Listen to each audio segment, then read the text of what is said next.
Welcome back to the channel, everyone. I'm thrilled to have you here for another captivating tale that will tug at your heartstrings and keep you on the edge of your seat. Today's story is one of love, betrayal, and the quest for self-discovery. It's titled, A Journey of Love and Heartbreak, Unveiling the Unexpected. Our story begins with a seemingly perfect couple, knee-deep in wedding plans and brimming with joy. However, the idyllic image shatters when Lisa, the protagonist's fiancé, proposes a temporary split to ensure their love is truly meant to be. Little did our protagonist know, this was just the beginning of a tumultuous roller coaster that would redefine his life.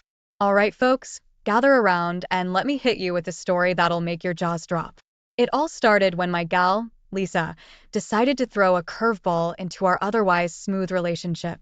We were knee-deep in wedding plans, right? I mean, you couldn't find a happier couple even if you tried. So picture this. We're browsing through flower arrangements, tasting cakes like it's a dessert Olympics, and discussing color schemes for the umpteenth time. We were basically pros at wedding planning, and our big day was just around the corner. I was stoked.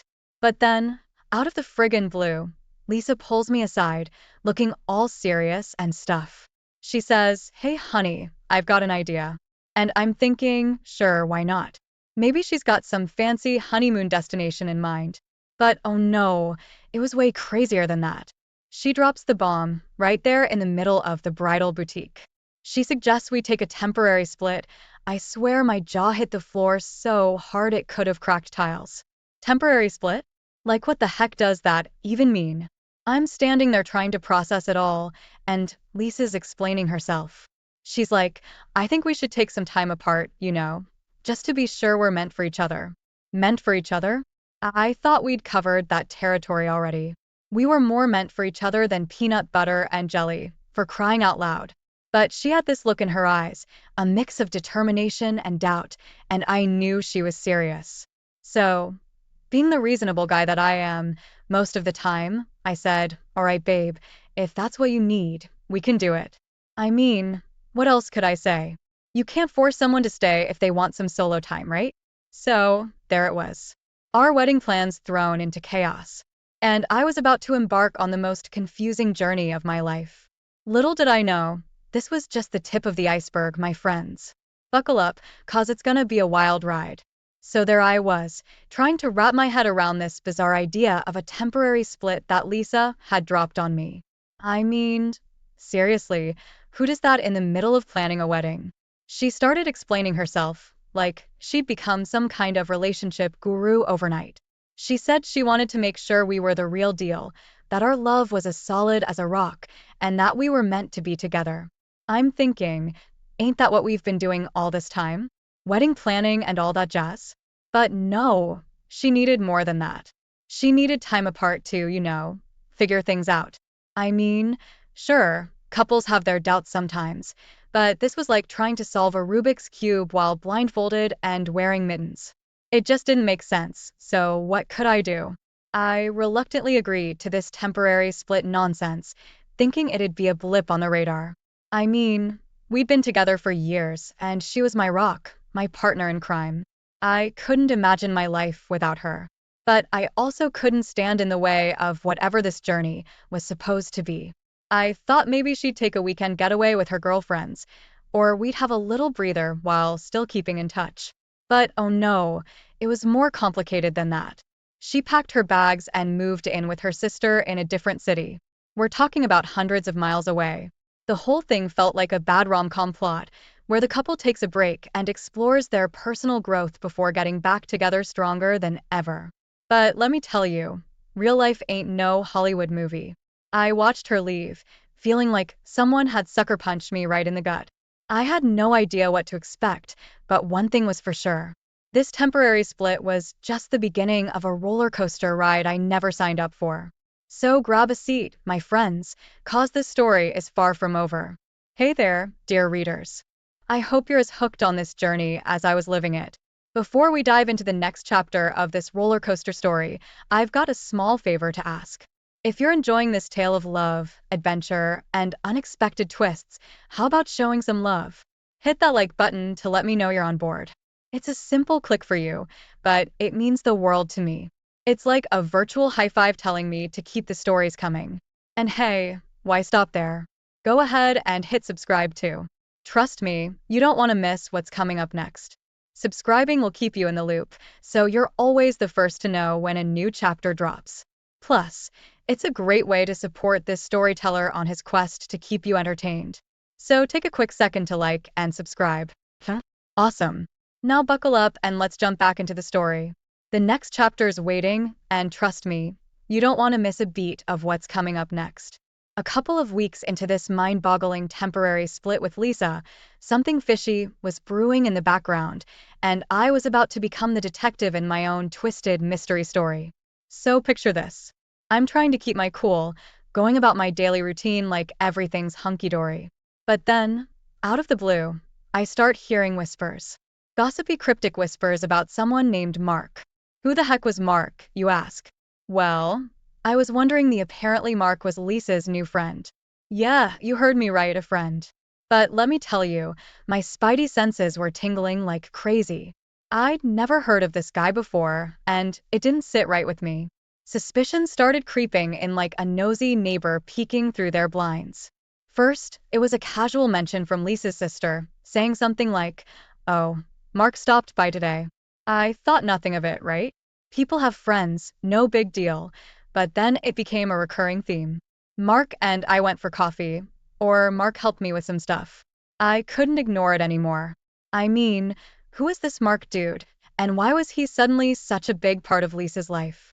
It felt like I was in some sort of alternate universe, where Mark was the new star of the show, and I was just an extra in the background.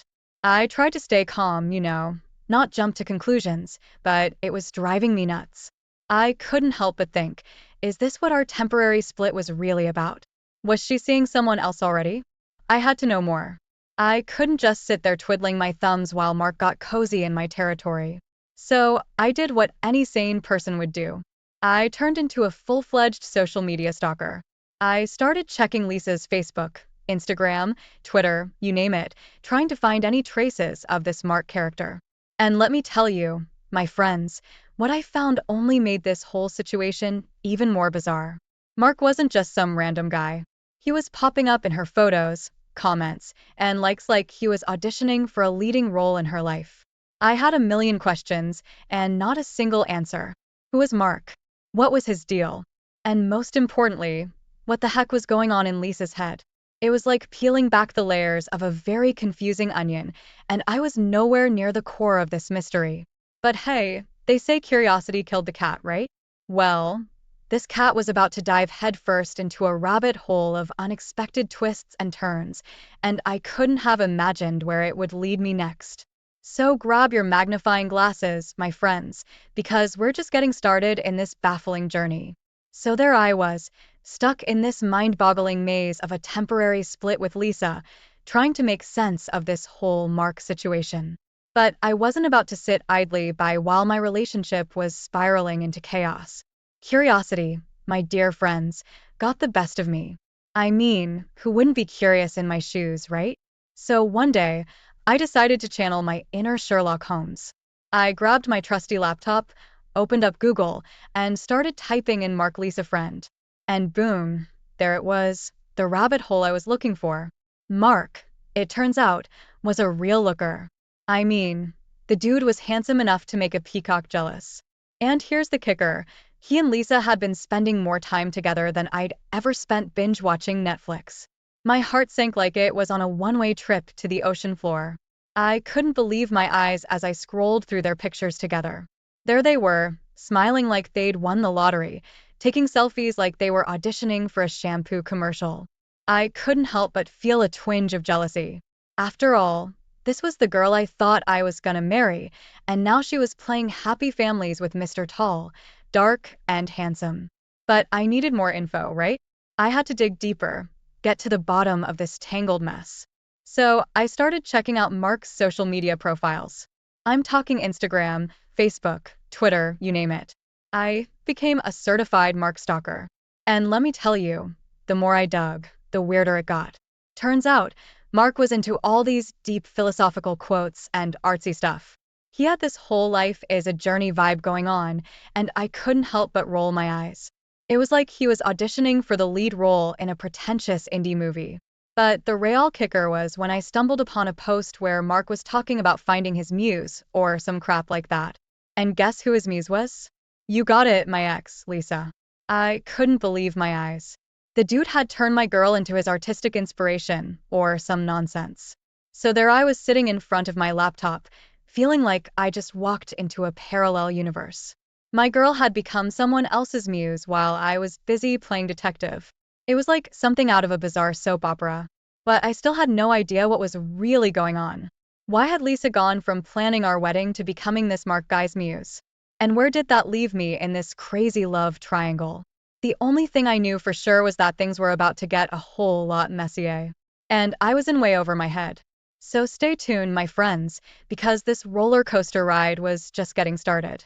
So after weeks of snooping around and turning into a full-blown detective, I decided it was time to face the music. I couldn't just sit around and watch my girl Lisa turn into some other dude's muse without a fight. I mustered up all the courage I had left, which wasn't much to be honest. And I decided to confront Lisa about this Mark character. I figured it was high time we had a heart-to-heart about the whole mess. After all, we'd been through thick and thin together, and we owed each other that much. So there I am sitting Lisa down trying to keep my cool while my heart's racing faster than a NASCAR car. I'm like, Lisa, we need to talk. And she's looking all nervous, like she's about to face a firing squad or something. I didn't beat around the bush. I went straight for the jugular. I asked her about Mark, about the whole muse thing, and about why the heck she turned our relationship into something straight out of a cheesy soap opera. And you won't believe what she said next, my friends. She dropped the bombshell of all bombshells. Lisa, my girl, the one I thought I was gonna marry, admitted that she developed feelings for Mark during our little temporary split escapade.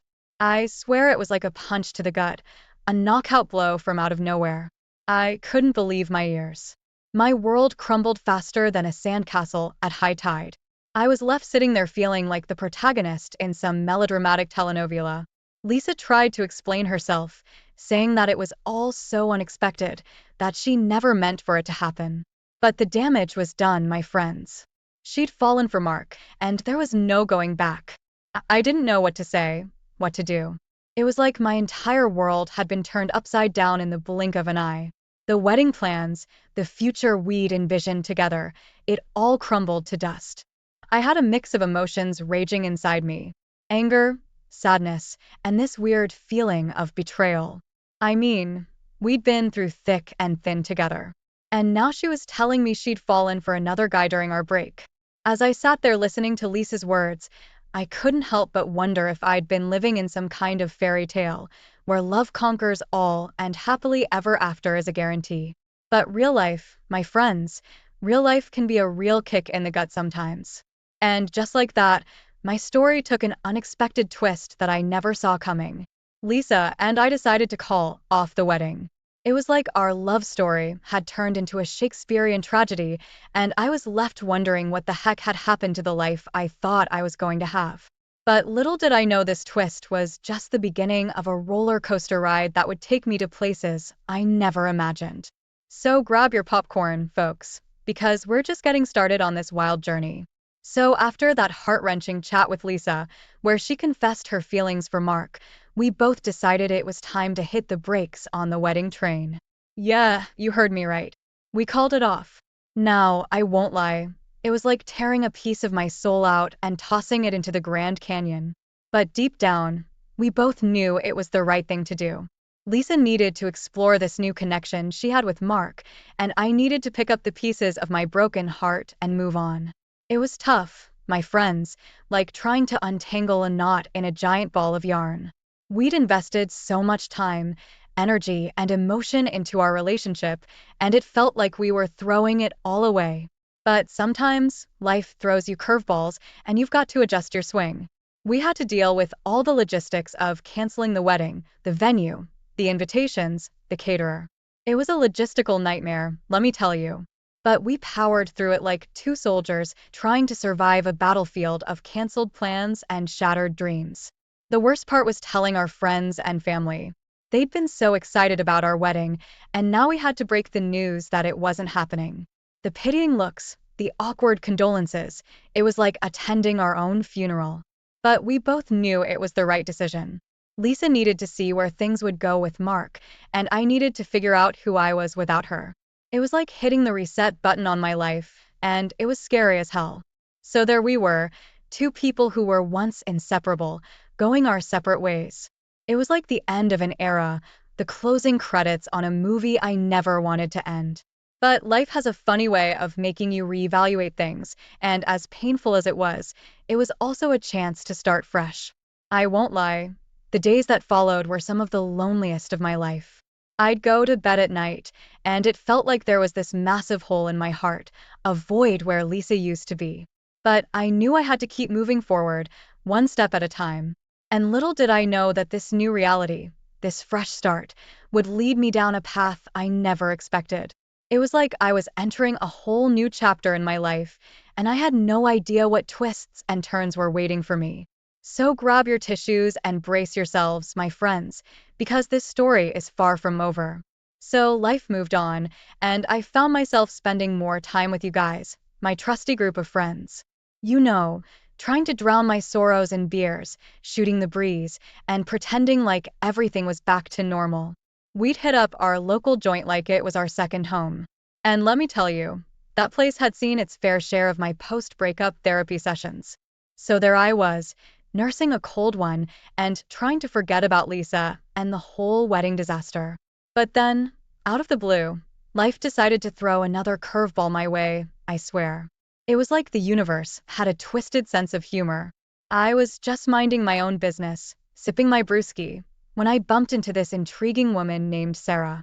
Now Sarah, my friends, was something else. She had this undeniable spark about her, the kind that draws you in like a moth to a flame. We started chatting, just casual conversation at first. You know, the usual small talk about the weather, sports, and whatnot. But there was something different about the way we connected. It was like we were both speaking a secret language that only we understood. Our banter flowed effortlessly, like we'd known each other for ages, even though it was the first time we'd met. As the night went on, we delved into deeper conversations. Dreams, aspirations, and the weird quirks that make us who we are. It was like we were peeling back the layers of our souls, revealing our innermost thoughts and fears. I couldn't help but feel this electric chemistry between us, like we were two magnets irresistibly drawn together.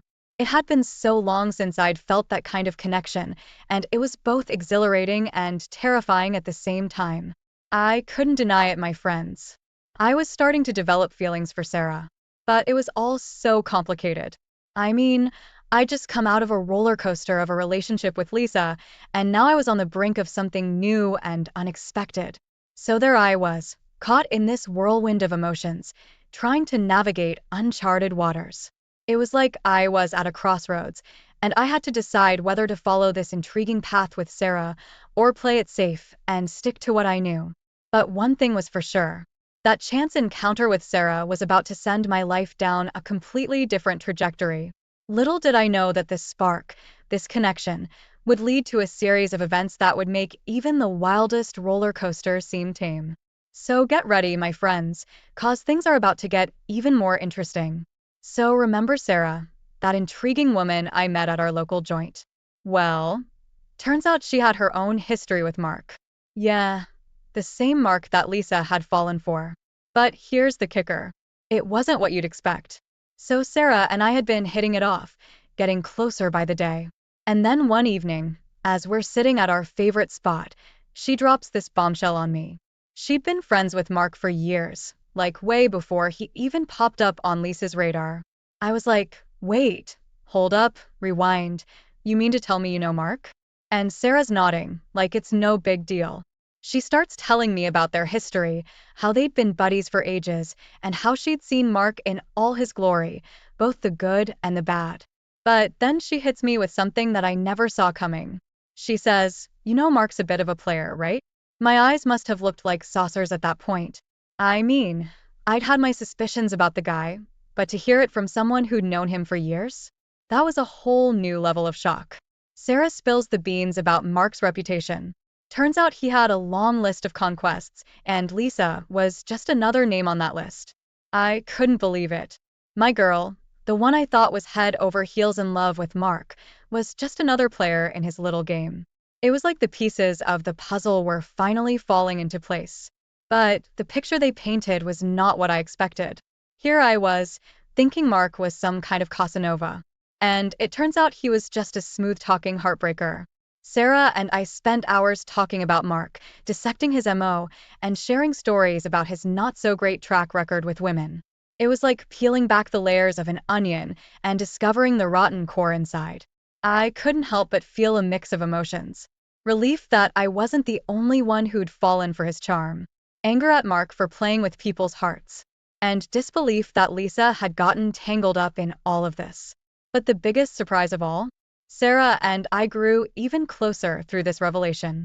It was like we were bonding over our shared experience with Mark, and our connection deepened even more. So there you have it, my friends, a surprising twist in the tale. Mark wasn't the Prince Charming I'd imagined, and Lisa's whirlwind romance with him was starting to look like a bad decision. But where did this leave me and Sarah? Well, that's a story for the next chapter, so stay tuned. 'Cause things are about to get even more complicated. Things took a dark turn, let me tell you. Lisa, being the smart cookie she was, started putting two and two together. She began digging into Mark's shady past and unraveling the web of deceit he'd spun around her. And guess what? She found evidence of his other relationships, if you can even call them that. Lisa was devastated, heartbroken, and honestly pretty darn angry. I mean, who wouldn't be? She confronted Mark about his deceit. And let's just say, it didn't end well for him. Lisa kicked him to the curb faster than you can say player.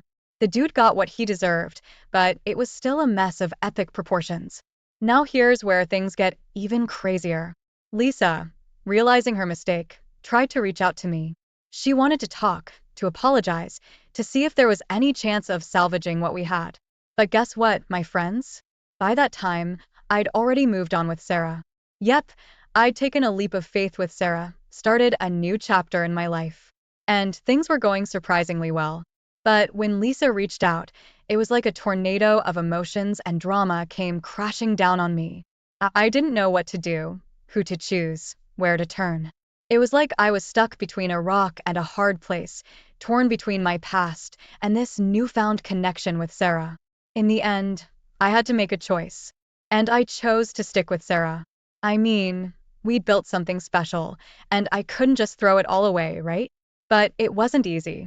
Breaking the news to Lisa, the girl I'd thought I'd marry, was one of the hardest things I've ever done. And so, my friends, that's how this crazy story comes to a close. Lisa lost everything. The love she thought she found, her once happy life, and her trust in people like Mark. As for me, I found an unexpected love story with Sarah, but it wasn't without its doubts and second-guessing. Life can be one heck of a ride, my friends, full of surprises and twists you never see coming. It's a reminder that sometimes the path you end up on is far from the one you planned, and you just have to hold on and enjoy the journey. So here's to unexpected love stories, to life's crazy twists, and to the friends who stick by your side through it all. Cheers, guys. Mun. I gotta tell y'all, the day Shelley hit me with the "I need a break" line, I was like a deer in headlights. There we were, sipping coffee on a lazy Sunday. The sun was shining, birds chirping, a picture-perfect day, right? Then bam, she drops this bombshell.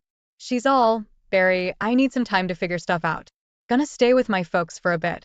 I'm sitting there, coffee halfway to my mouth, frozen. A break, I ask. That word, break, it's like a sledgehammer to a glass house. I mean, we've had our ups and downs, sure, but this was out of left field. Shelley, she's fiddling with her cup, avoiding my eyes. I need some space, Barry, to sort out my feelings. Her voice is steady, but I can tell she's not 100% on this. There's this tremble, see, a little quiver that says she's as scared as I am. I'm trying to keep cool, but inside, I'm a mess. And what about loyalty, huh? You planning on staying true during this break? I'm grappling for something, anything to make sense of it all. Shelley sighs, this long, heavy sigh that seems to pull the air out of the room. I don't know, Barry. Maybe I need to explore other things. Other things. That phrase hits me like a punch in the gut. Betrayed. That's what I feel. Here I was, thinking we were solid, and she's out there wanting to explore. I'm trying to process this, but it's like my brain's stuck in a loop. Break, explore, betrayal. Next thing I know, I'm in my office, papers spread out in front of me. Legal stuff, separation papers, my hands shaking as I fill them out. It's like I'm on autopilot, you know? Part of me thinks this is just a phase. We'll laugh about it someday. But the other part, the louder part, is prepping for the worst. Divorce bill, population me. Shelley's watching me from the doorway, her face all crumpled up like she's about to cry. But she doesn't say anything, just turns and walks away. And I'm there, pen in hand, signing away the life we built together. Crazy how quick things can change, huh? Looking back, I can't help but wonder if I overreacted. Maybe I should have fought for us, for her. But in that moment, all I could see was the end of the road. The end of us. And man, that was a tough pill to swallow. All right, so let me paint you the picture of what went down after Shelley dropped her. I need a break. Bomb. Things spiraled, and fast. I mean, one minute we're talking about needing space, and the next, it's like we're in the middle of a hurricane. It was a Tuesday, a couple of days after the big announcement. The tension in the house was so thick you could cut it with a knife. I'm pacing around, thinking, stewing. Every time I look at Shelley, I'm reminded of the break, and man, it burns. I've got all these emotions bubbling up, anger, confusion, a bit of fear, you know? It's like a cocktail of feelings, and not the good kind. So, I'm standing in our bedroom, looking at all of Shelley's stuff. Her clothes, her books, those little trinkets she loves so much, and something in me just snaps. I start grabbing her things, not even thinking, and before I know it, I've piled up half her wardrobe and all those knickknacks she's collected over the years. I haul everything to the spare room, just dumping it all in there.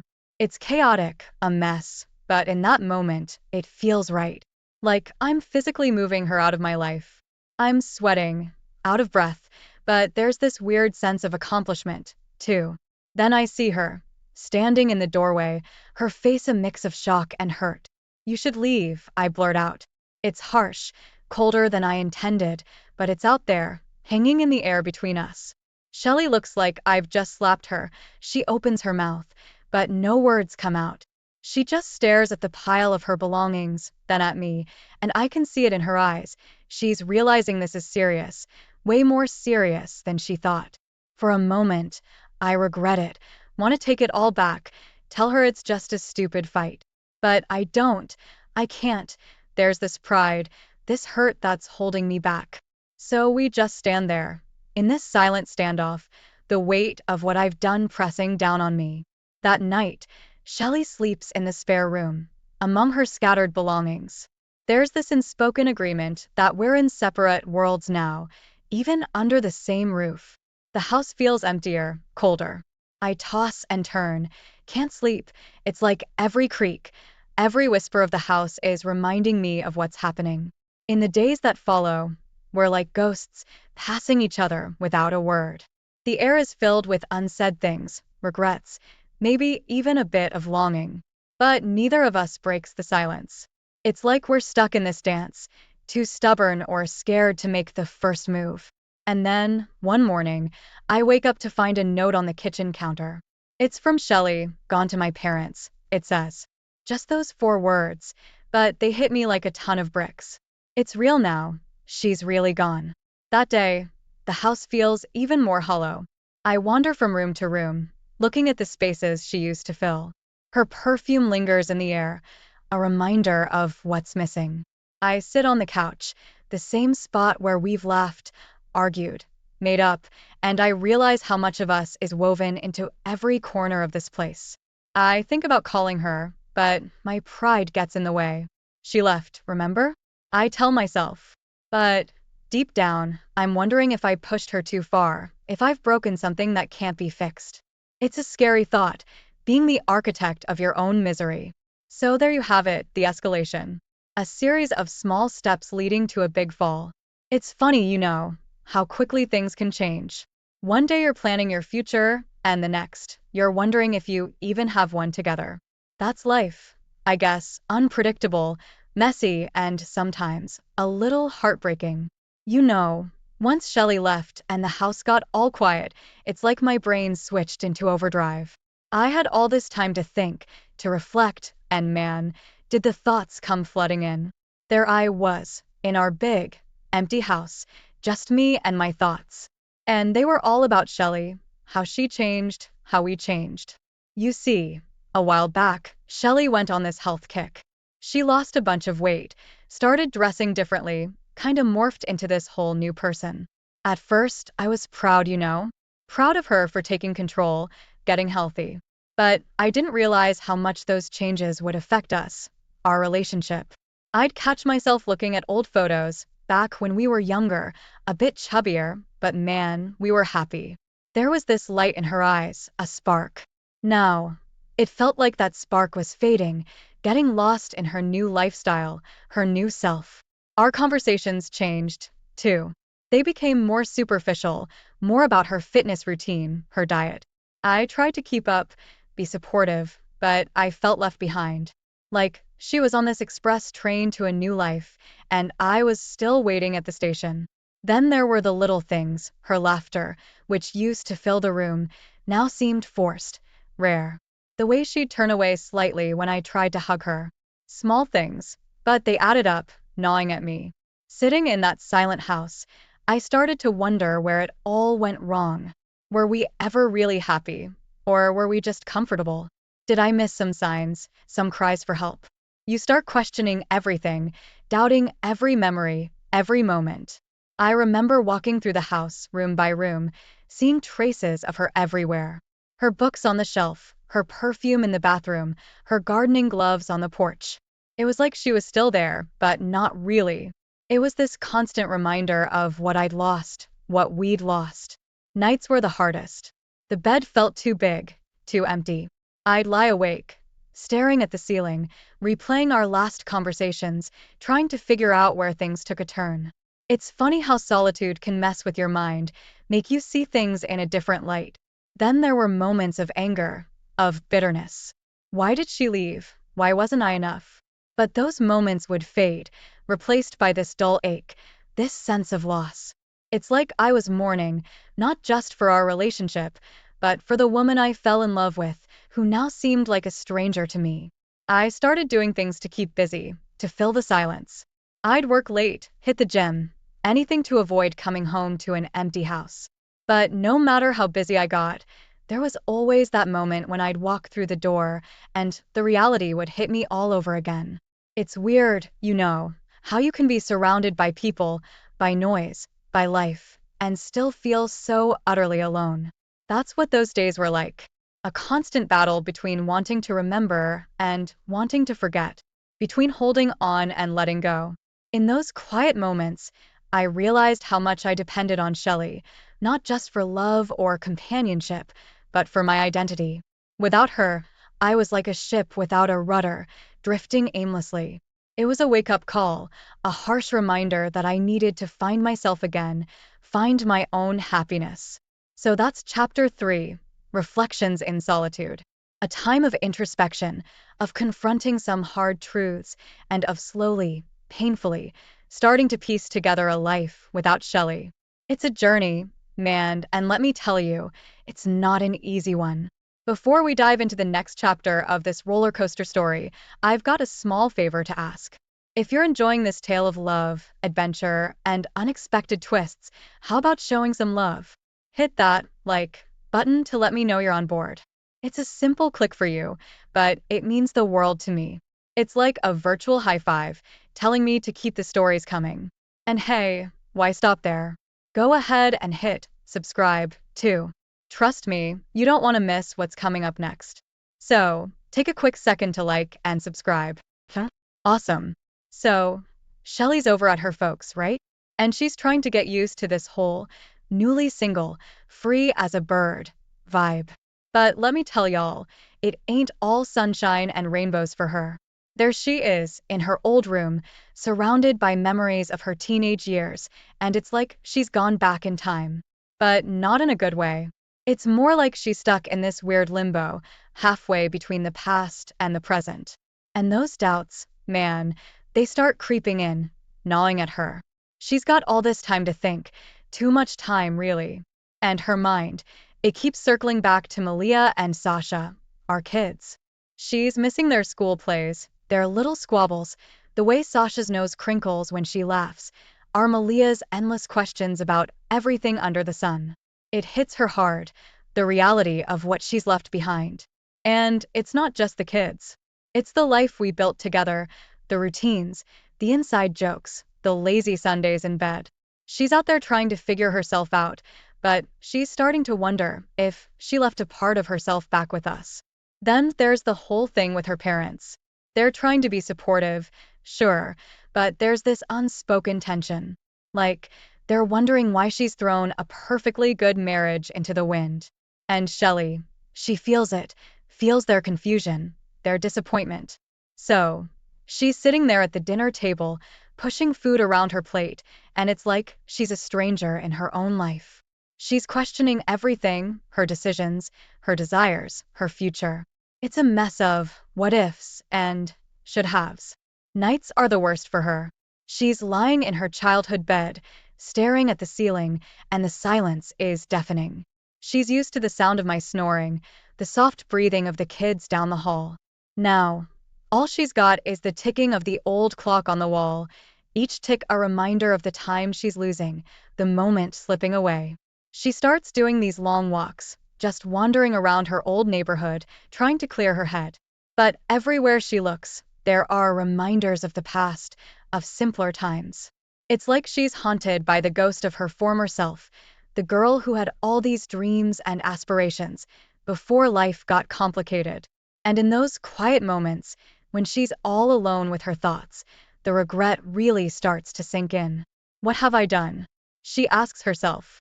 She's made this big, bold move, sure, but at what cost? She's got freedom, yeah, but it's a lonely kind of freedom, the kind that feels more like isolation than liberation. So that's chapter 4, Doubts and Regrets.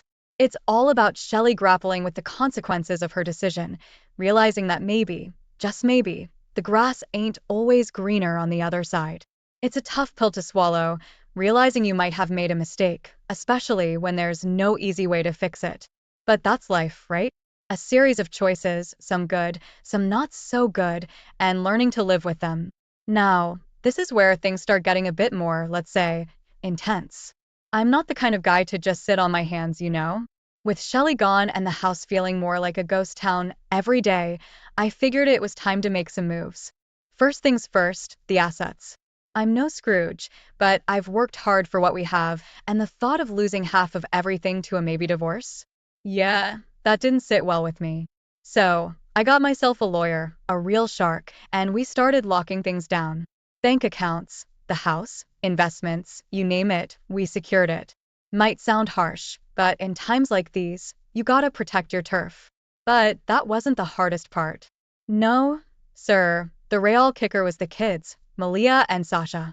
They're my world, and the thought of them getting caught in the crossfire of a messy split? Unthinkable. So, I'm pushing for full custody. It's not that I want to cut Shelley out, but I can't have them bouncing back and forth like ping pong balls. They need stability, a routine, and I'm hell-bent on giving it to them. Now, about that work trip. It's been on the cards for a while, a big project overseas, a real career maker.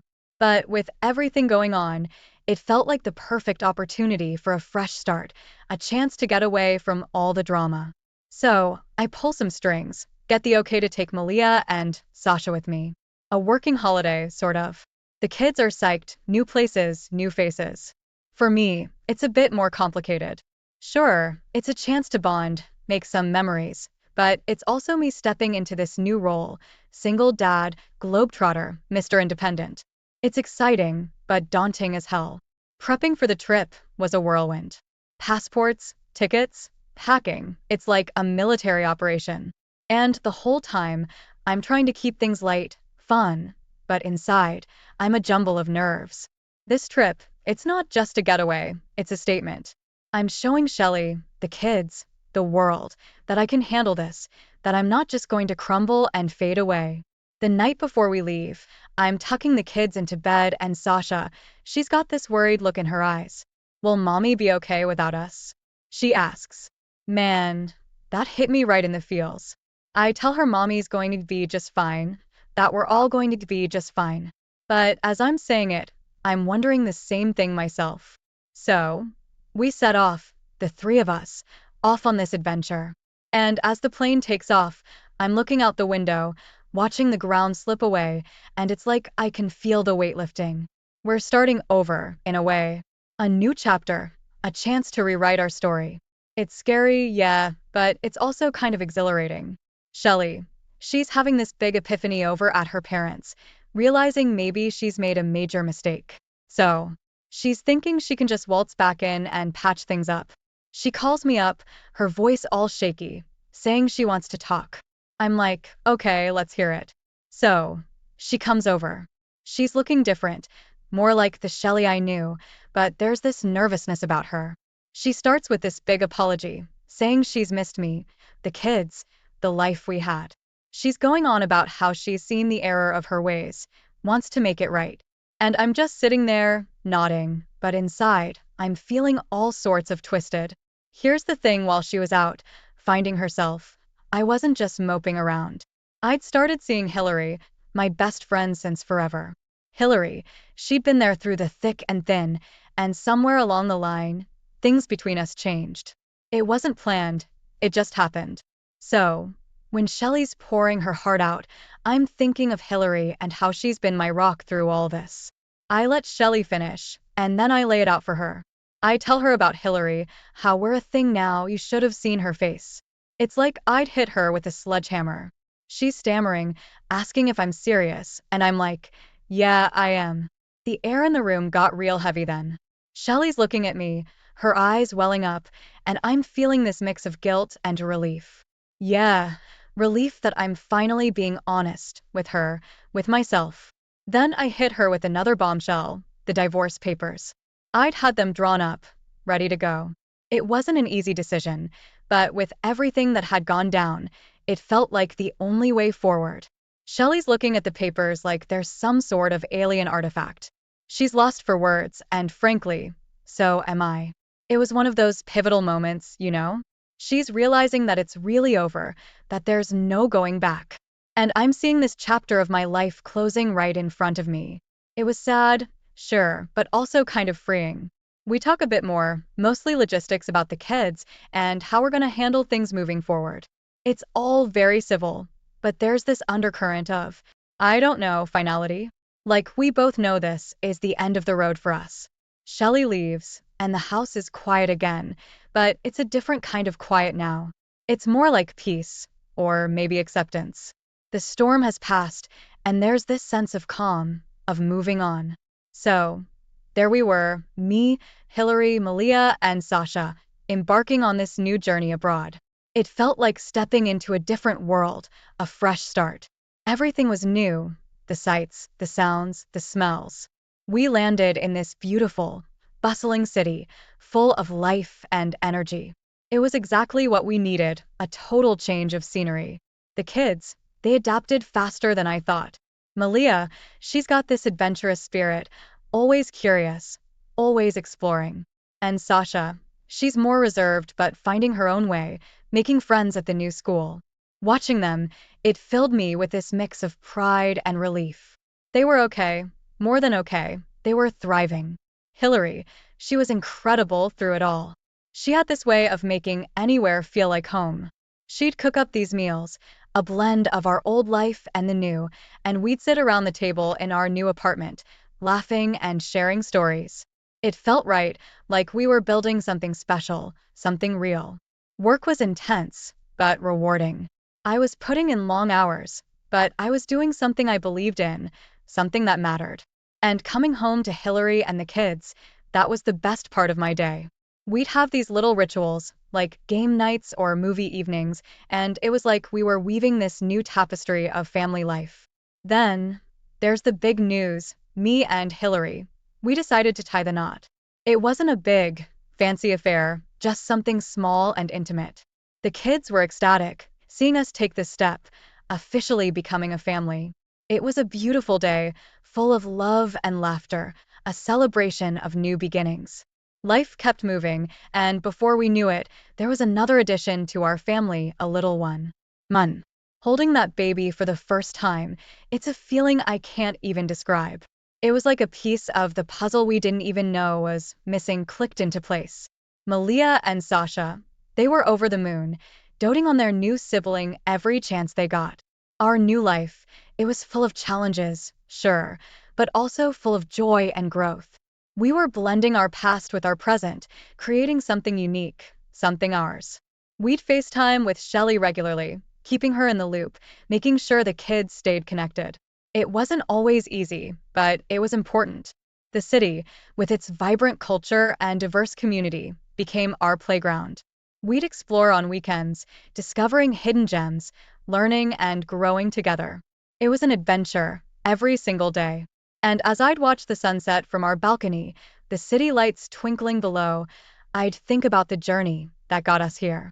It was wild, unpredictable, sometimes painful, but it led us to this place, this moment. And I was grateful for all of it, the good, the bad, the in-between. So, there's Shelley, back in her hometown, living a life she thought she wanted. But it's not all it's cracked up to be. She's got a lot of time on her hands, and you know what they say about idle minds. Hers is a whirlwind of thoughts, regrets, and what-ifs. She's watching from afar, seeing snippets of our new life on social media, the updates, the photos. And each one is like a little jab, a reminder of what she's missing out on. She sees pictures of Malia's birthday party, Sasha's soccer games, and it hits her heart.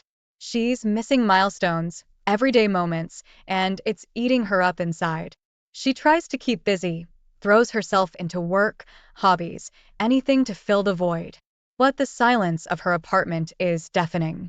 It's in these quiet moments that the weight of her choices really sinks in. Her friends, they try to be supportive, tell her she did the right thing, following her heart and all that. But deep down, she's not so sure. She starts to realize that in chasing after something different, something she thought she wanted, she lost everything that truly mattered, her family, her home, the love and life she'd built with us. She's got this box of memories, photos, little keepsakes from our life together. Sometimes, she'll pull it out, sift through it. It's a bittersweet ritual, a walk down memory lane, but each step is laced with regret. And then there are the nights, the hardest part. She's lying in bed, the room dark, and her mind won't shut off. She replays everything, the good times, the bad, the mundane. She thinks about the holidays we spent together, the quiet mornings, the lazy Sundays. It's like a movie playing on loop, and she's both the star and the audience. She wonders about the kids, how they're doing, really doing. Sure, she talks to them, video calls, but it's not the same. She's missing the little things. The way Malia scrunches her nose when she's thinking hard, Sasha's infectious giggle. It's those everyday moments that she craves, the ones you don't realize are important until they're gone. She starts to understand that happiness isn't always about chasing the new or the exciting. Sometimes, it's about appreciating what you have, cherishing the mundane, finding joy in the familiar. It's a hard lesson, learned too late. She's left with her thoughts, her regrets, and the painful understanding that some choices can't be undone. There's no reset button in life, no going back to fix the mistakes. Man, you wouldn't believe the curveball life threw at me. So, there we were, a month into being parents. Sleepless nights, endless diapers, and that baby smell, you know, a mix of milk and, well, more bodily stuff. Life was a blur, but hey, I was a dad, and that was pretty cool. Then one evening, out of the blue, my wife, Jenna, she drops this bomb on me. We're doing the usual, sipping lukewarm coffee, half watching some show while the baby's finally snoozing. And she says, I think we should have an open marriage. I almost spit my coffee. Come again? I ask, thinking I misheard over the baby monitor's static. Nope, heard her right. Jenna, looking serious as a judge, repeats it. She wants an open marriage. Says she's been feeling different, needs more than what we've got. It's not about love, she says. I just need to explore, find myself. I'm sitting there, trying to wrap my head around this. We'd been the high school sweethearts, the perfect couple. And now this. I loved her, men. But this? This was a whole different ballgame. Was it me? Was it the baby? Had I missed some signs? My mind was racing a mile a minute. I felt like someone had pulled the rug out from under me. Here I was, thinking we're settling into this new chapter as parents, and she's on a completely different page. I didn't even know what to say. So, I didn't say much. Just nodded, muttered something about needing to think. And think I did. All night, staring at the ceiling, Jenna asleep next to me, as if she hadn't just turned our world upside down. The next few days were awkward. We were like those old sitcoms where the couple dance around the big elephant in the room. Except, it wasn't funny. It was my life, crumbling. And I had no idea what to do about it. But then, things took another turn. Remember the neighbor I mentioned, Mr. Mysterious? Yeah. Well, he's about to play a big part in this whole mess. But that's a story for another chapter. After that bombshell Jenna dropped on me, I was a mess. Needed to clear my head. So, I started taking these long walks around the neighborhood. It was on one of these walks that I bumped into him, Mr. Mysterious, as I later dubbed him. This guy, he's lived a few doors down for years, but we never really talked, you know? Just the usual nods and morning greetings. But that day, he was outside, tending to his roses. Yeah, roses. Who knew? So, I'm walking by, lost in my thoughts, and he calls out, "Tough times, huh?" I'm taken aback. How does he know? I force a smile, thinking it's just neighborly small talk. But then he goes, "Marriage is like a rose garden. Needs care, or it withers." I stop in my tracks. It's like he's reading my mind. We get to talking.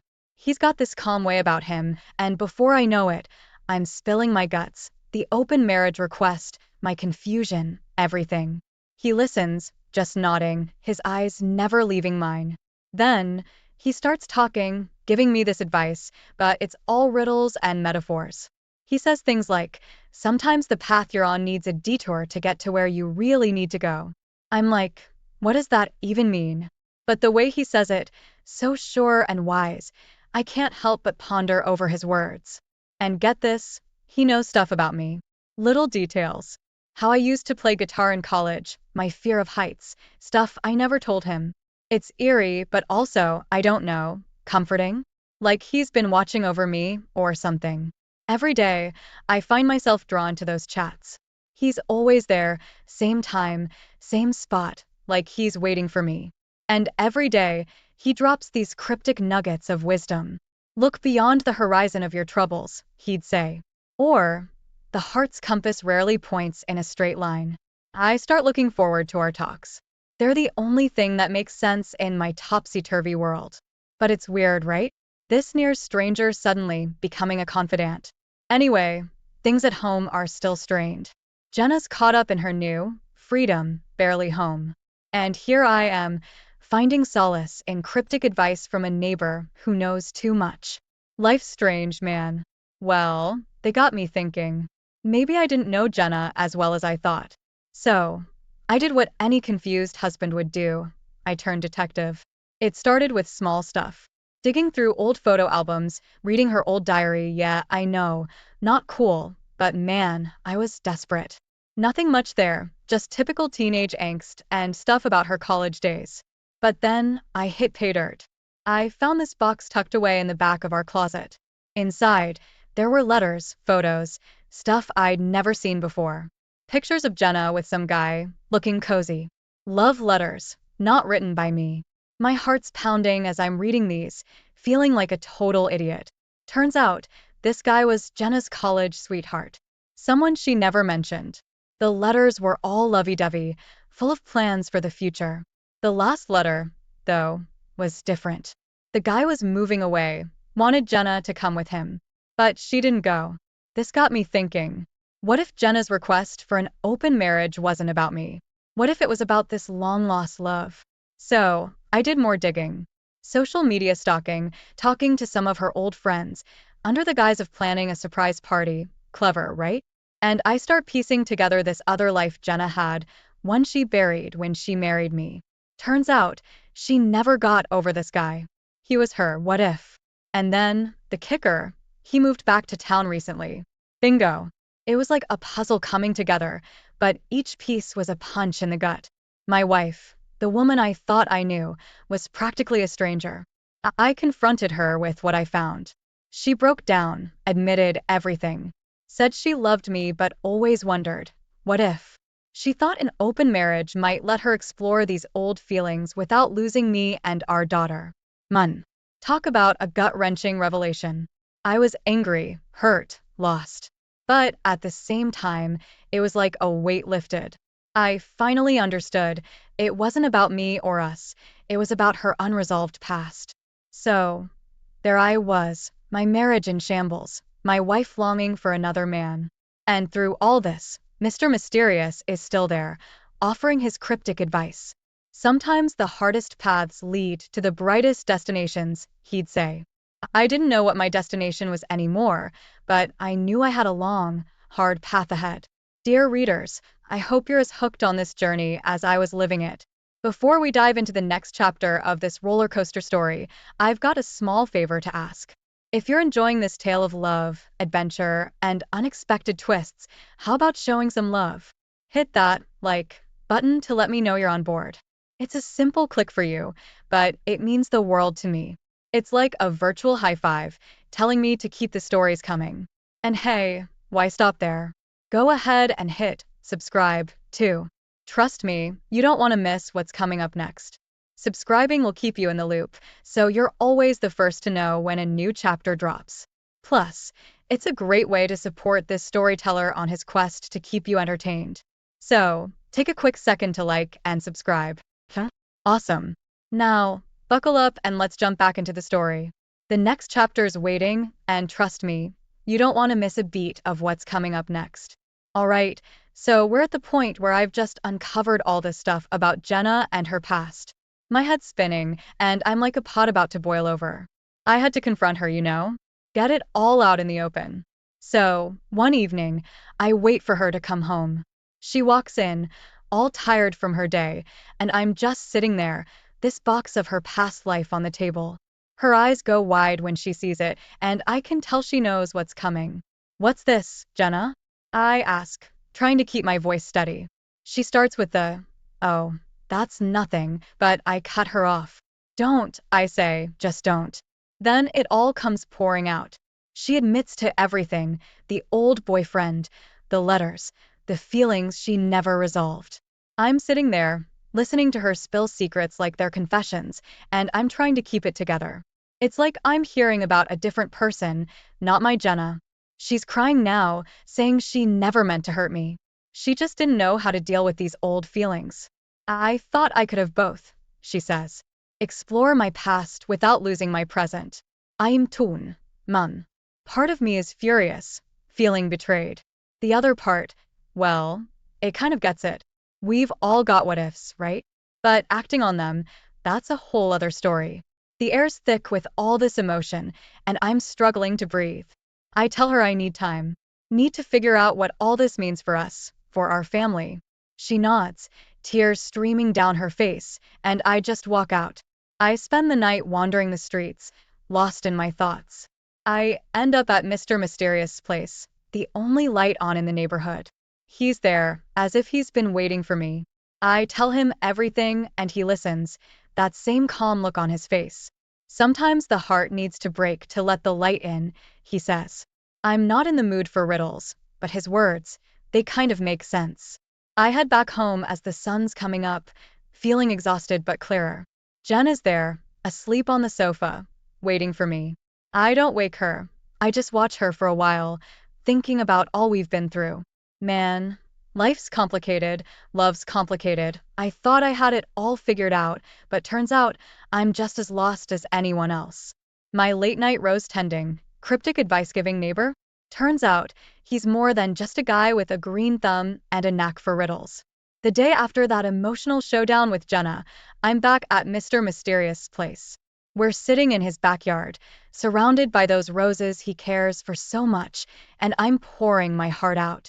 I'm talking about Jenna, the open marriage thing, my feelings, the whole 9 yards.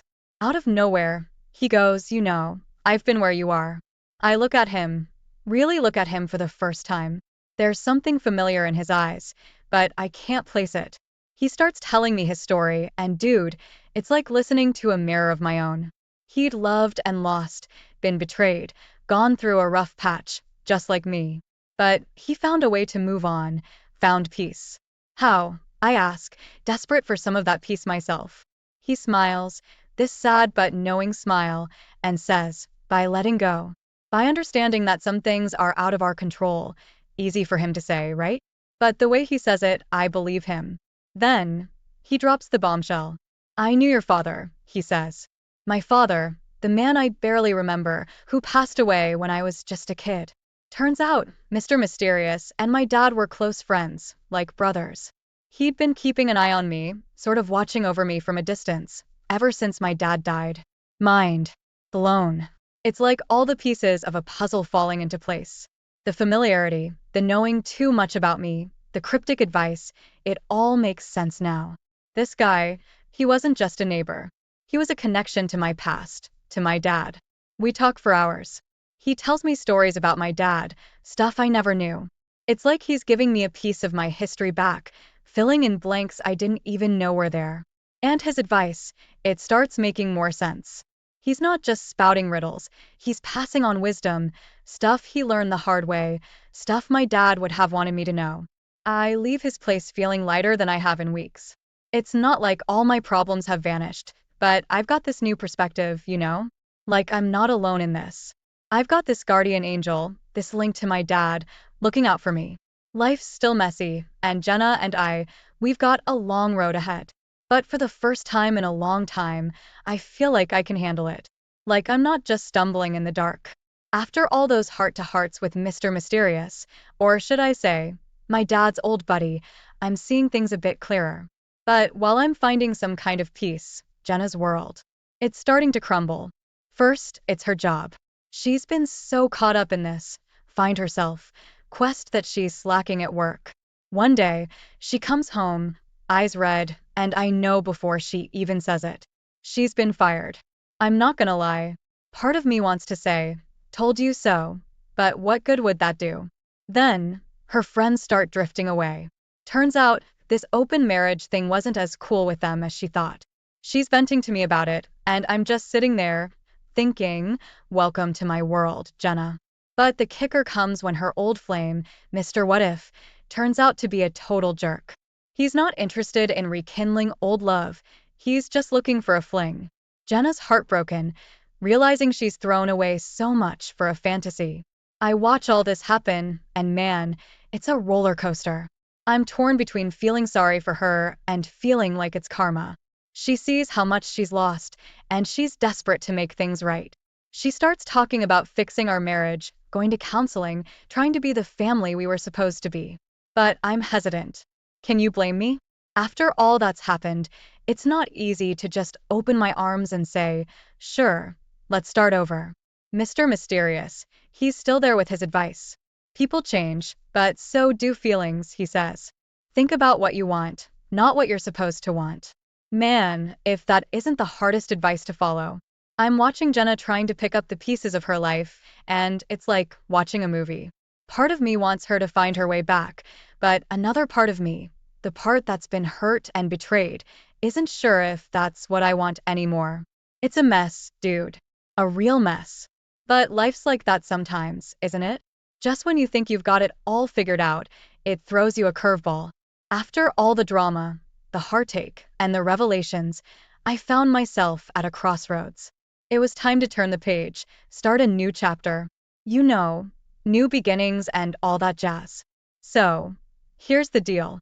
Jenna and we tried to patch things up, but it was like trying to glue a broken vase back together. Sure, it kinda looks whole, but it's never the same. We decided to go our separate ways. Tough. Yeah. Necessary? Absolutely. But don't think it was all doom and gloom. Something good came out of this whole mess. Remember that colleague of mine, Sarah? We'd always been good friends, but in the midst of my turmoil, she was there for me, like a rock. We'd grab coffee, talk about everything and nothing. It was easy, you know? No drama, no walking on eggshells. One thing led to another, and before I knew it, I was looking at her in a way I hadn't before. It wasn't just friendship anymore, there was something more. She felt it, too.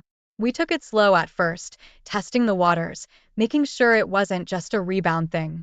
But, dude, it was like finding a piece of myself I didn't know was missing. With Sarah, I could be me, without any pretenses or masks. We laughed, shared stories, and, yeah, fell for each other, hard. It was nothing like what I had with Jenna. This was something real, something deep.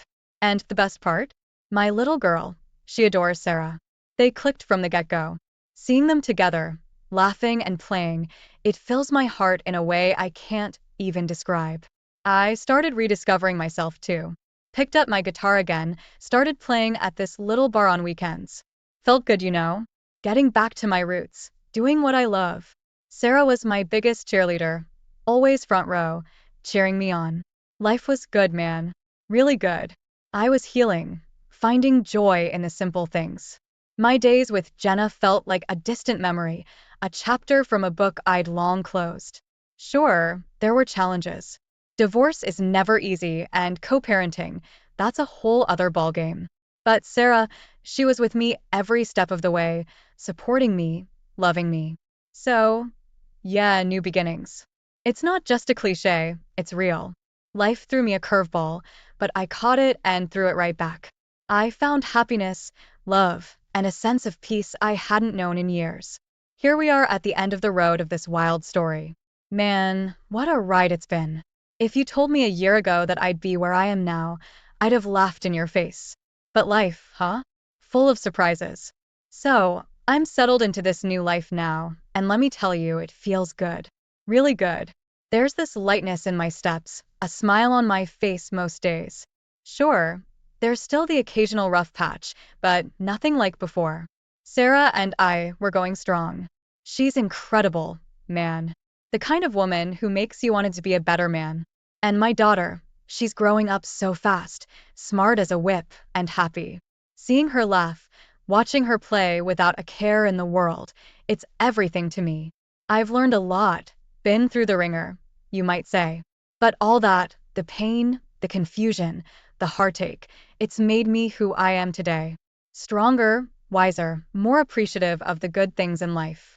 Looking back, I see all the moments that led me here. The hard conversations with Jenna, the late night chats with Mr. Mysterious, the tears, the laughter, it's all part of my story. And you know what? I wouldn't change a thing. Jenna and I, we're in a good place now. Not like before, but it's respectful, friendly even. We co-parent like champs, putting our daughter first. It's not the family I pictured, but it's a family all the same. And Mr. Mysterious, well, he's still around, tending to his roses, doling out wisdom. Turns out, he was more than just a neighbor. He was a lifeline when I was drowning. I owe him a lot. I've picked up some new hobbies, too. Started hiking, getting out into nature. Clears the mind, you know? And the music, it's back in my life, bigger than ever. Sarah and I sometimes jam together. She's got a voice that could melt the coldest heart, I swear. I guess what I'm trying to say is life goes on. It changes, it challenges, but it also gives. Gives you chances to grow, to love, to find happiness in places you never thought to look. So, here I am, looking forward to whatever comes next. A little older, a little wiser, and a whole lot happier. The past? It's behind me. The future? It's looking bright, my friend. Bright and full of hope. All right, so here's the deal. I found myself tangled up in this wild affair for about 6 months. Crazy, right? It wasn't something I planned or anything. It's like one of those things that just sort of happened before you even realize it. He was, well, he was something else. My lover, this guy with a grin that could honestly light up the darkest corners of any room. And those eyes, oh man, you could get lost in them. We'd meet up in the sneakiest of ways. I'm talking secret rendezvous in places you wouldn't even think of. There was this little cafe on the outskirts of town, tucked away from prying eyes. That was our spot. We'd sit in the back corner, sipping on coffee that was too strong, whispering and laughing like a couple of teenagers. Sometimes it was a late-night drive to nowhere, just us, the stars, and the open road. It felt like we were in our little world. But let me tell you, every single time, there was this thrill. A mix of excitement and fear, you know? Like, on one hand, there's this electric buzz in the air, this feeling that you're doing something so wildly out of character. But on the other hand, there's this constant, nagging worry. We were always looking over our shoulders, jumping at the slightest sound. The fear of getting caught was real. It was a rush, but it was also draining. Deep down, I always knew it was a ticking time bomb. This kind of thing, it never lasts. I mean, how could it? Sneaking around, lying, it takes its toll. But I was caught up in the moment, too far gone to really think about the endgame. There were moments, brief flashes of guilt when I thought about my husband. Yeah, I had a husband. A good man, steady and reliable. We had our routine, our comfortable life. But that was just it. It was too comfortable, too predictable. This affair, it was like a jolt of electricity. It made me feel alive in ways I hadn't felt in years. But let's be real, nothing built on lies and secrets can stand for long. I think I always knew that, somewhere deep down. Yet, I let it continue, let myself get swept up in this whirlwind of passion and excitement. It was an escape, a break from reality. And boy, did I pay the price for it. So, that's the beginning of my story. A secret affair, a life turned upside down, and a whole lot of mess to clean up. It's funny how life works, isn't it? You think you know what you want, you chase after it with everything you've got, and then when you finally get it, you realize it's not at all what you needed. But hey, that's a tale for another chapter. For now, let's just say that this was the start of a journey I never expected to take. Okay, so let me take you to this one day, the day everything changed. I started feeling like my husband was onto me. You know that gut-wrenching fear that just grips you? Yeah, that. I felt like he was piecing things together, getting suspicious about my late nights and flimsy excuses. I was in a real jam. I figured I had to do something drastic. I couldn't just keep sneaking around, it was eating me up inside. So, I decided to drop this massive bombshell. I told him I wanted a divorce. Yeah, just like that. I wanted to be with my new love, the guy who made my heart race. Crazy, right? Now, my husband, he's this stoic kind of guy, keeps his cards close to his chest. When I told him, he just sat there, looking at me with this unreadable expression. It was like he was trying to process what I just said, but his face gave nothing away. I couldn't tell if he was heartbroken, angry, or maybe even relieved.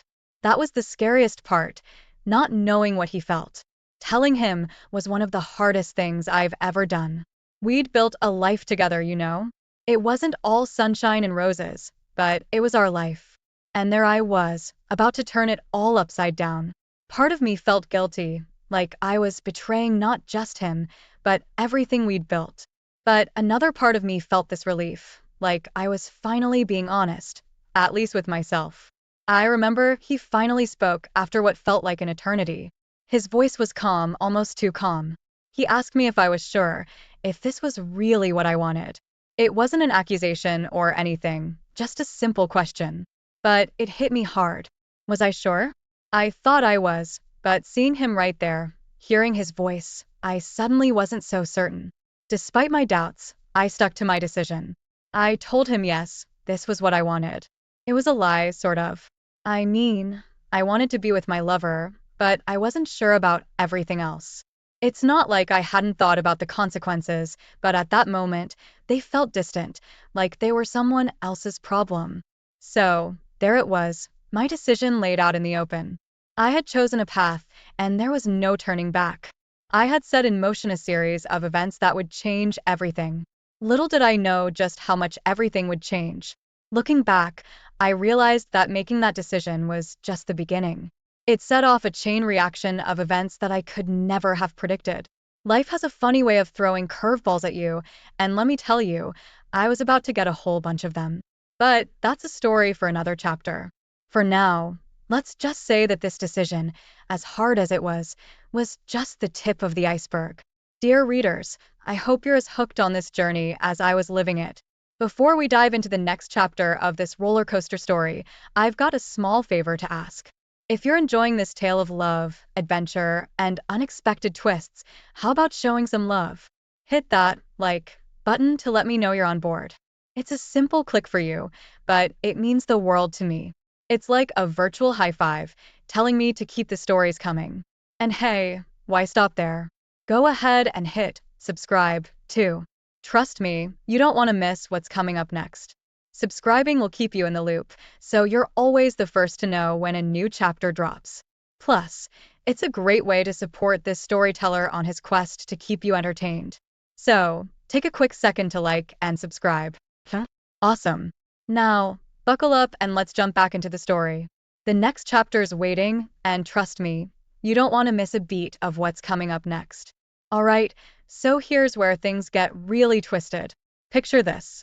I'm 3 months into my so-called new life, still trying to get my bearings, and then bam. Out of nowhere, my lover decides to call it quits. And you're not gonna believe this, he left me for someone younger. Yeah, talk about a cliche, right? But there I was, completely and utterly devastated. I mean, we had plans, dreams that we'd spun together, late at night, whispering about the future. We talked about traveling, exploring the world, just the two of us against everyone else. It was like we were building our little fairy tale. But fairy tales don't always have happy endings, do they? When he told me, I felt like I'd been punched in the gut. It was so sudden, so unexpected. I kept asking myself, how could this happen? How could he just walk away like that? But deep down, I knew the answer. These kinds of relationships, built on secrets and stolen moments, they aren't meant to last. It hit me hard, the gravity of what I'd lost. Not just him, but my entire life as I knew it. I'd left my husband, turned my back on the life we'd built, all for this. This illusion of love. And for what? To end up alone, feeling more lost than ever. The days following the breakup were rough. I was a mess, trying to piece together my shattered dreams. I'd look at myself in the mirror and hardly recognize the woman staring back. I had given up everything for a man who just tossed me aside like yesterday's news. The irony wasn't lost on me. I kept thinking about my husband during those days, wondering what he was doing, how he was coping with everything. There was this part of me, this tiny, whispering voice, that wondered if I had made a huge mistake. But pride's a tricky thing. It kept me from picking up the phone, from reaching out and trying to fix what I had broken. So there I was, stuck in this limbo of my own making. I had chased after something I thought I wanted, only to find out it was just a mirage. And now I was paying the price. This chapter of my life, it taught me some hard lessons. About love, about life, and about the consequences of our choices. I thought I knew what I was doing, but life has a way of showing you just how little you know. And that's just the tip of the iceberg. The story gets even crazier from here. But hey, that's for the next chapter. For now, let's just say that this unexpected twist was just the beginning of a long, winding road of self-discovery and, well, a whole lot of regret. Okay, so here's where things really start to spiral. I'm 3 months into what I thought would be my happily ever after, but life has other plans. My lover's gone, and I'm left picking up the pieces of my so-called new life. It's like waking up from a dream and realizing it was all a fantasy. Now, picture me, a total mess, realizing the magnitude of the blunder I'd made. I mean, it hit me like a ton of bricks. I lost everything chasing a mirage. So, in a desperate move, I decide to do the only thing that makes sense to me at the time. I try to go back to my husband. Yeah, talk about a reality check. I went to him, practically on my knees. I'm talking full-on pleading, apologizing for everything. I told him it was all a huge mistake, that I never should have left. I was ready to do anything to make things right again, but it was like talking to a wall. You could almost hear the echo of my words bouncing off him. He had changed, and who could blame him? He was no longer the man I left. He was someone who had moved on from the storm I had caused. And the look in his eyes, man, it was like he couldn't even recognize me anymore. There was this distance, this coldness that wasn't there before. It was heart-wrenching, to see the pain and the indifference in his eyes. It made me realize just how much I had hurt him, how selfish my actions had been. All those years we spent together, and I just threw it away for a fling that went up in smoke. So, there I was, trying to salvage what was left of my marriage, but it was too late. The bridge was burned, and there was no going back. He made it clear that he couldn't trust me again, that too much had happened for us to start over. And the worst part? I knew he was right. This chapter of my life was like a wake-up call. It made me realize that sometimes, when you make a choice, you have to live with the consequences, no matter how much you wish you could turn back time. It's one thing to make a mistake, it's another to face up to it. I learned the hard way that some things, once broken, can't be put back together. No amount of regret or realization can undo certain choices. It was a lesson in humility, in understanding the impact of my actions on others. And that's not even the end of it. The story takes more twists and turns from here. But as for this chapter, let's just say it was a period of hard truths and even harder lessons. I had to come to terms with the fact that I had lost my husband, not just physically, but emotionally and spiritually. And that was a pill too bitter to swallow. Where I'm grappling with this harsh, in-your-face kind of truth. I was alone, and not just in the I need some me time way. I mean truly, utterly alone. It was just me and a truckload of memories from a life that I, in all my wisdom, had decided to blow up. Talk about a reality check. My husband, the guy the first had shared years of my life with, had turned the page. He started a new chapter, one where I was just a footnote, a thing of the past. It was like watching a movie of your life where you're no longer the main character. And let me tell you, that's a tough pill to swallow. I spent days, weeks, heck, even months, trying to make sense of it all. I was living in this haze, going through the motions, but not really living. My house felt like a museum of what once was. Everywhere I looked, there were reminders of the life we had built together, now just echoes in empty rooms. It's strange, when you're left alone with your thoughts. You start to really dive into the choices you've made. And boy, did I dive deep. I replayed every argument, every sweet moment, every crossroad where I could have chosen differently. But the thing about the past is, it's like a different country. You can't go back. I tried to reach out to friends, but it was awkward. They had all chosen sides, and guess what? Most of them weren't on team me. I don't blame them, really. From the outside looking in, I was the villain of my own story. I had walked away from a good man, a stable life, for what? A fling that fizzled out faster than a cheap firework. Night after night, I'd sit by the window, looking out at the world moving on without me. People going about their lives, laughing, loving. And there I was, stuck in this self-made purgatory. It's in moments like these that you really start to question who you are, what you want, and what really matters in life. The harsh truth that I had to face was that I had done this to myself. I had chosen this path, and now I had to walk it, no matter how thorny it was. My husband, the man I thought I'd grow old with, was now a stranger, living his life without a backward glance. This chapter of my life, it was all about coming to terms with the consequences of my actions. It was a time of reflection, of understanding the ripple effect of the choices we make. I had to learn to live with myself, with the knowledge of what I had done, and somehow find a way to move forward. And trust me, moving forward wasn't easy. It was a journey full of bumps and bruises, of learning and unlearning. This is where I hit rock bottom, where the harsh lessons really start to sink in. By this point, I'd lost it all, my husband, my lover, even my sense of who I was. I was back to square one, but with a whole new set of baggage. A heart heavy with regrets and a mind swirling with what-ifs. They say hindsight is 20/20, and boy, were they right. Looking back, I could see all the missteps, all the wrong turns I took. It's like this montage of mistakes, playing over and over in my head. I lost the love of a good man, a man who had stood by me through thick and thin, for a fleeting romance that burned out faster than a shooting star. And here's the kicker, I didn't just lose them, I lost myself in the process. I used to know who I was, what I stood for. But after everything that went down, I couldn't even recognize the woman staring back at me in the mirror. I was a stranger to myself, and that, my friend, is a scary feeling. It's funny, in a not so funny way, how life can turn on a dime. One minute you think you have it all figured out, and the next, you're scrambling to pick up the pieces of a life you shattered with your own two hands. The world keeps spinning, but you're stuck, trapped in a past that you can't change and a future that looks nothing like what you had planned.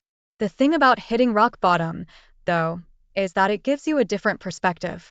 You start to see what really matters, what's truly important. It's not the whirlwind romances or the adrenaline rush of sneaking around. It's the quiet moments, the steady love, the things I took for granted and lost along the way. In those long, lonely nights, I'd find myself replaying everything, wondering how I could have been so blind, so reckless. I was racked with guilt, drowning in a sea of remorse. I kept thinking about all the what ifs. What if I had stayed? What if I had been honest with myself and my husband from the start? But life doesn't have a rewind button. You can't go back and erase your mistakes, no matter how much you wish you could. So, there I was, at a bitter end of my own making. It was a tough pill to swallow, accepting that I had no one to blame but myself. I had to learn to live with my choices, to find a way to make peace with the chaos I had created. And trust me, that journey to peace, to finding myself again, it was a long and winding road. But that's a story for another day. For now, let's just say that Chapter 6 was about coming to terms with the consequences of my actions, about learning the hard way that some choices can't be undone, and some bridges, once burned, can't be rebuilt. It was the end of one chapter and the reluctant beginning of another, a chapter where I had to learn to forgive myself and start over, one painful step at a time. And so, dear readers, we reach the end of this roller coaster journey. I hope you found yourself as immersed in this tale of love and heartbreak as I was while living it. Thank you so much for sticking with me until the end. If you enjoyed this story, please show your support by hitting the like button. Your engagement means the world to me and helps keep the stories coming. And don't forget to subscribe to the channel so you never miss out on future tales filled with unexpected twists and turns. Subscribing not only keeps you in the loop but also supports me in my quest to bring you more captivating stories. So, take a moment to like and subscribe. Thank you again for your support, and stay tuned for more incredible journeys. Until next time, keep believing in the power of stories to transform